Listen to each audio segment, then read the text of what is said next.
안녕하십니까. 하정보의 주식 클래스 하정보입니다. 오늘 제가 추석 연휴 잘 보내셨나요? 오늘 영상은 우리가 추석 동안에 쉬는 동안에 이틀 동안에 해외 증시에 영향이 될 것 같습니다.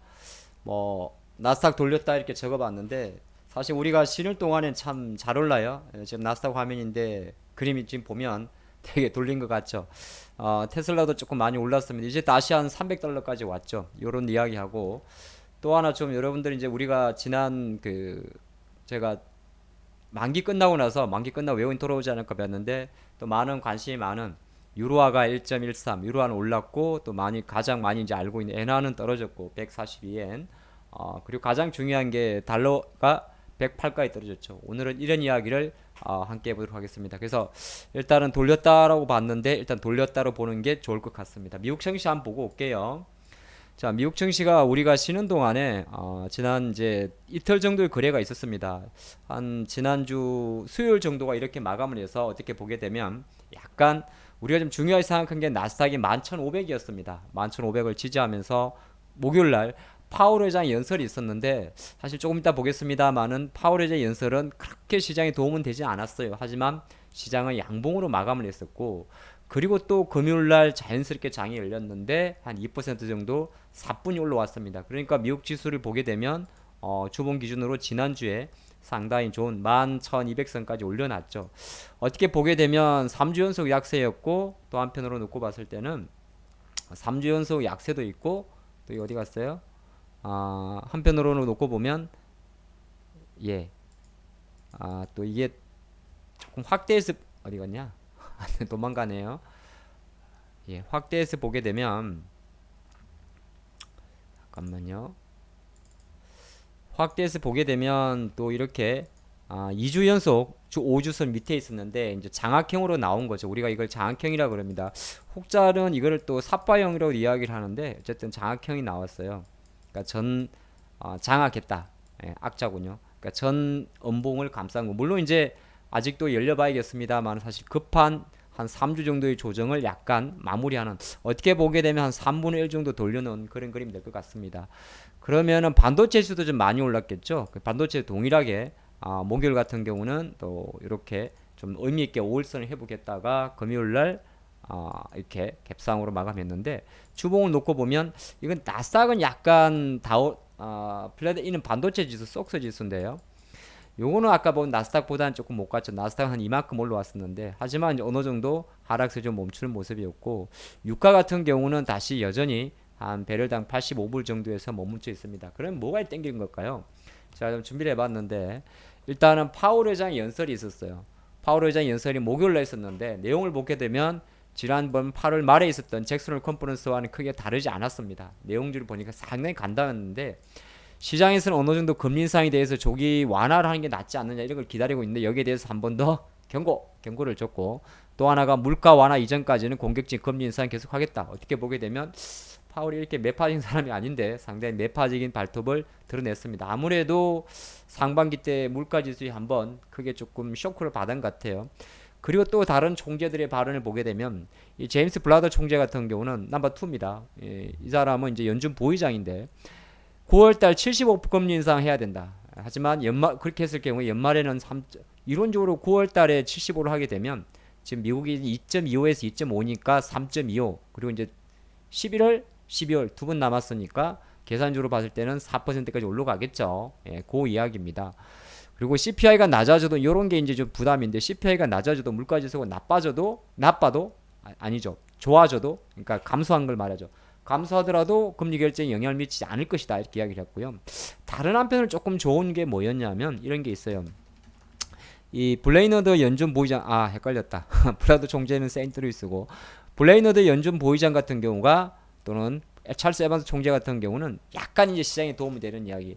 너무 빠른 긴축에 대한 부담을 언급했습니다. 금리를 너무 빨리 올리니까 경기가 망가지지 않느냐 그 내용이었죠. 근데 사실은 지금은 여전히 이런 뉘앙스보다는 전체적으로는 파월 의장이라든지 브라더 총재 발언들은 일단 연준은 물가 완화 이전까지는 공격적인 금리 인상을 지속한다는 이 메시지를 계속 주고 있습니다. 그러다 보니까 오늘 9월 11일 기준으로 제가 지금 영상을 제작하는 게 9월 11일인데요. 9월 12일인데요. 9월 10일 아침 기준으로 연준이 7월 어디 갔어요? 9월 21일 날 금리를 75 베이시스 포인트 올릴 확률이 91%로 껑충 뛰었습니다. 물론 확률입니다. 이 내용만 놓고 보면 9월 달에 미국이 9월 13일 날 미국이 8월 물가지표 지금 7% 이하까지도 잠깐 나오긴 나옵니다만은 불구하고 어쨌든 금리는 올리겠다는 겁니다. 근데 참 아이러니하게도 미국 증시는 올랐어요. 그게 포인트입니다. 그래서 제가 살펴봤는데 어쨌든 간에 뭐가 문제의 포인트였냐면 윤석열 의원의 발언 자체가 국채금리 시장에 붕을 준 거니까. 근데 채권금리의 상승세가 생각보다 약간 미온적이었던 것이 가장 특징이었지 않나 봅니다. 미국 증시가 반응한 것은 저렇게 조금 이야기를 하다 보니까 10년물 국채금리인데 지금 보면 3.30 정도에서 멈춰 있습니다. 더 치고 가진 않아요. 지난주는 3.5까지 얼추 갔었죠. 더 치고 가지는 않습니다. 이러한 모습이 조금 덕이 됐지 않나. 이거를 조금 더 디테일하게 보게 되면 분봉으로 1시간 단위로 좀 볼까요? 최근에 약간 이렇게 많이 올라왔었어요. 많이 올라왔었는데 그래도 저렇게 공격적으로 발언했음에도 불구하고 물론 더 내려가지는 않았어요. 하지만 국채금리가 더 치고 가지 않고 정체된 흐름 자체가 아마 시장이 저렇게 약간 매파적인 발언했음에도 불구하고 우호적이었다 보는 거고, 하지만 우리 시장이 가장 중요한 게 뭐였냐면 달러가 꺾이는 거였잖아요. 실제적으로 유로화 같은 경우는 유럽은 금리를 75 베이시스 포인트 22가 금리 인하했습니다. 인상을 했죠. 이 유로화가 지금 1.10, 13 1대1 페러티를 지켜주고 있고요. 그럼 유로화가 지켜줬으니까 가장 결정적으로 이게 바로 포인트가 될 것 같아요. 예, 달러가 꺾이고 있어요. 우리가 바랬던 게 바로 이거 아닙니까? 달러가 꺾여야 된다. 그럼 달러 인덱스에 영향을 55% 미치는 게 바로 유로화인데 유로화가 약간 1페러티로 올라오니까 달러가 꺾여버립니다. 108.25. 그럼 당연히 어느 정도 이론적으로 봤을 때는 다음 주에 외국인들이 주식을 막 팔고 싶은 부담감은 조금 내려가겠죠. 그래서 연준 의원들의 공격적인 발언에도 불구하고 달러가 꺾인 거, 이게 오늘 영상의 키포인트가 될 것 같습니다. 물론 여기에는 조금 도움을 준 게 또 하나 있죠. 엔화 같은 경우도 최근에 미친 듯이 올라갔었어요. 거의 145엔을 터치하지 않을까 했는데 엔화도 조금 꺾였고, 물론 우리 장에 영향을 미치는 게 중국의 위안화입니다. 중국의 위안화는 어디 갔습니까? 중국의 위안화 숑숑숑숑숑숑 잘 안 보이네. 여기 있네요. 중국의 위안화는 약간 완전 자율 환율제가 아니죠. 일종의 반자율 변동 환율제긴 한데 어쨌든 중국 위안화도 약간 주춤되고 있습니다. 물론 이건 이제 고시 환율이라 조금 다릅니다만 포인트는 뭐냐? 달러가 꺾였다는 겁니다. 그래서 오늘 영상에서는 여러분들이 좀 볼 때 지난 영상과 조금 연결시켜서 보면 좋을 것 같아요. 기술적으로는 나스닥이 어느 정도 부담감을 덜어놨고 또 하나가 달러가 꺾였다. 자, 이 포인트를 가지고 밤새 미국 증시를 보신다면, 지나간 우리 이틀 동안 미국 증시를 보신다면 이제 추석 세고 바로 화요일 날부터 9월 10 며칠입니까? 3일부터 또 증시를 시작할 건데 어쨌든 출발 흐름 자체는 나쁠 것 같지 않습니다. 물론 하루도 오늘 밤 미국 증시도 열려봐야겠습니다만은 이 영상은 주말을 근거로 한 거고요. 또 하나 그런 상태에서 그러면은 세계 증시 같은 경우는 많이 올랐습니다.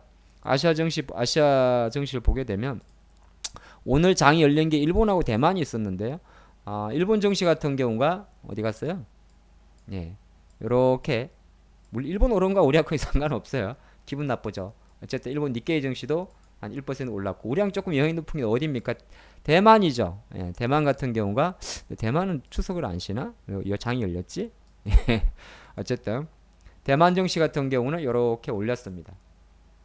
12일 날 월요일이죠. 그러니까 우리나라 장이 어느 정도 지난주 금요일날 모양이 나쁘지가 않았어요. 연봉이긴 하지만은 혹자는 기분 나쁘다 그랬는데 저는 그렇게 기분 나쁘게 보진 않았습니다.